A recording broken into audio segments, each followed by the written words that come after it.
be dropping. We have inherited lies. We have been betrayed by the American miseducation system.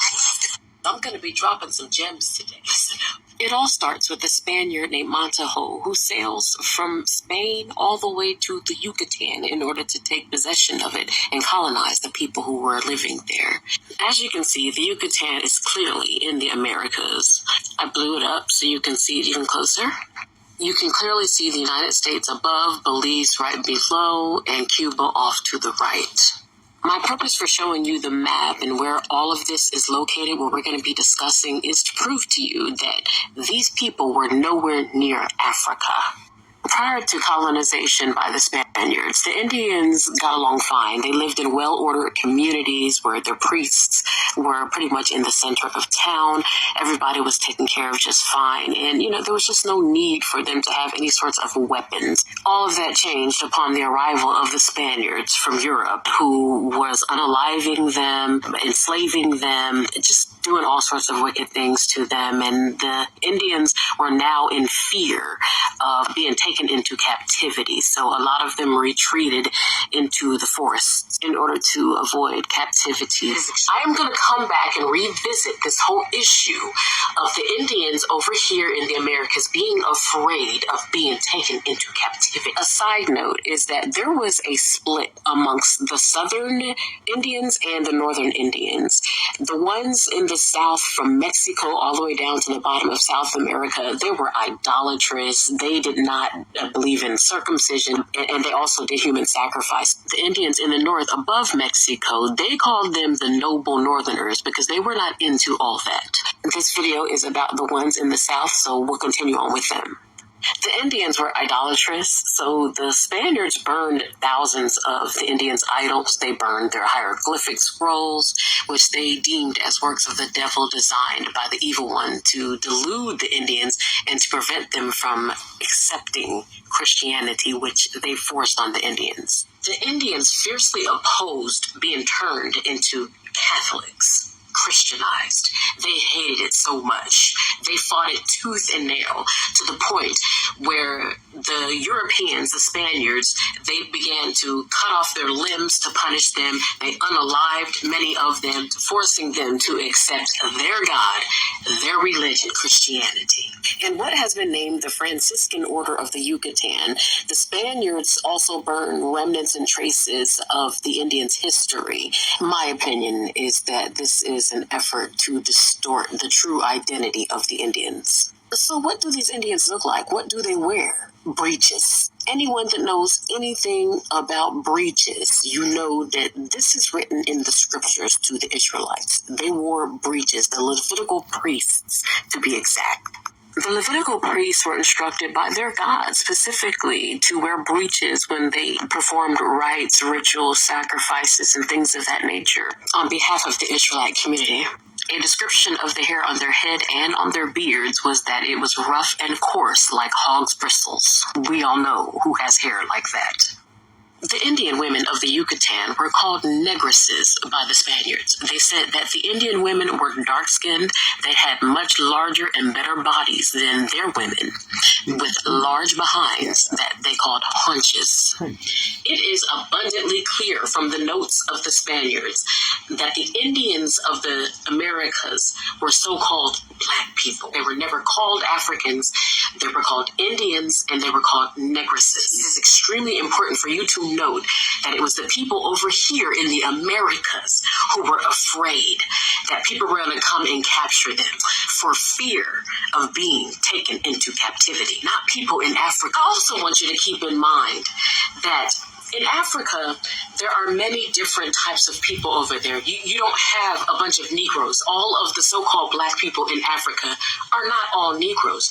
There are just some that are Negroes. If you go to the Table of Nations in Genesis chapter 10, there is a breakdown of all three of Noah's sons, Shem, Ham, and Japheth. It tells you all of their descendants and ancestors. The Zondervan Dictionary points out that Noah's son Ham became the progenitor of the dark races, but not the Negroes. This here is proof alone that Ham's descendants are the Hamites, who are also the Africans. It's really interesting how the colonizers and enslavers love to just lump us all into the same bunch. Oh, they're all the same, but they can be Grecian, French, Russian, Ukrainian, from Turkey. They can all be different people, have different customs and cultures. We all have to be the exact same people.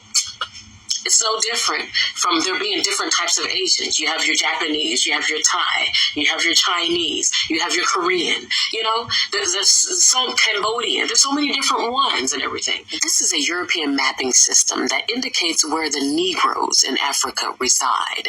It's called Negroland, and it is in West Africa where the Negroes are concentrated. Everywhere else in Africa are the Africans, the Hamites from Noah's son Ham. From the top of the Americas all the way down to the bottom, this is where all of the so-called Negroes are at. So the mere fact alone that there are not any stories that are circulating in Africa about how their ancestors had to hide from the white man because he was coming to take them into captivity.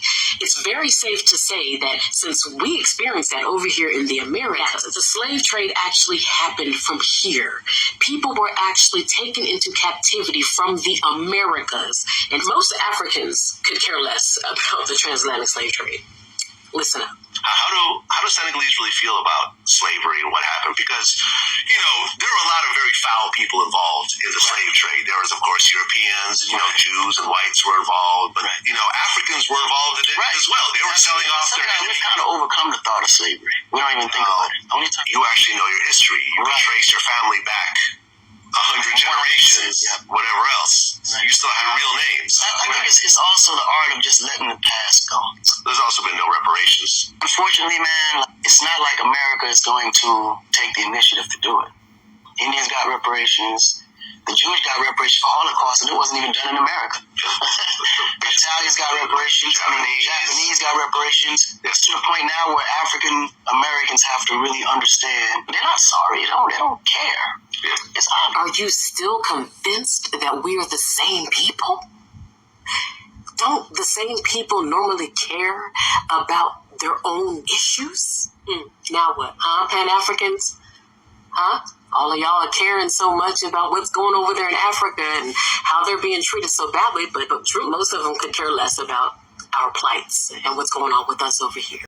Take a look at this. One of the best documented accounts of the transatlantic slave trade. In 1860s, slavery was still legal in Alabama, but importing new slaves was banned. Wealthy Mobile landowner Timothy Mayer made a bet he could pull off an illegal run to Africa. He paid Captain William Foster to sail to what was then the Kingdom of Dahomey, today Benin. He forced 110 captives onto the boat, then sailed back, sneaking into the Mobile River under the cover of night. Foster took notes about it all. I then took my schooner and burned and sank it, says Captain Foster. Clotilda basically took a sharp turn and went up that way, and somewhere up there was burned. So then all the experts came back. It took them 13 months, but last week they verified that we had found Clotilda. Child, I was born, but not yesterday. The ship Bunch was looking for was discovered in the archives of Cape Town, South Africa. Anthropologist Steve Lukeman found an old investigation into a Portuguese ship that hit bad luck at the Cape of Good Hope. 200 slaves drowned in the wreck. We have the captain's account, and he signed his name here 220 years ago. In 2010, the wreck was discovered, found dozens of artifacts, but this may be the most revealing. Show it's a shackle similar to this, used to bind slaves. The São José is a slave ship that starts in Lisbon, travels to Mozambique, picks up captive Africans to sell them into enslavement in Brazil. The ship goes down just off the coast of South Africa. It did happen. I'm going to be dropping some gems today. Listen up. It all starts with a Spaniard named Montejo. We have inherited lies. We have been betrayed by the American miseducation system.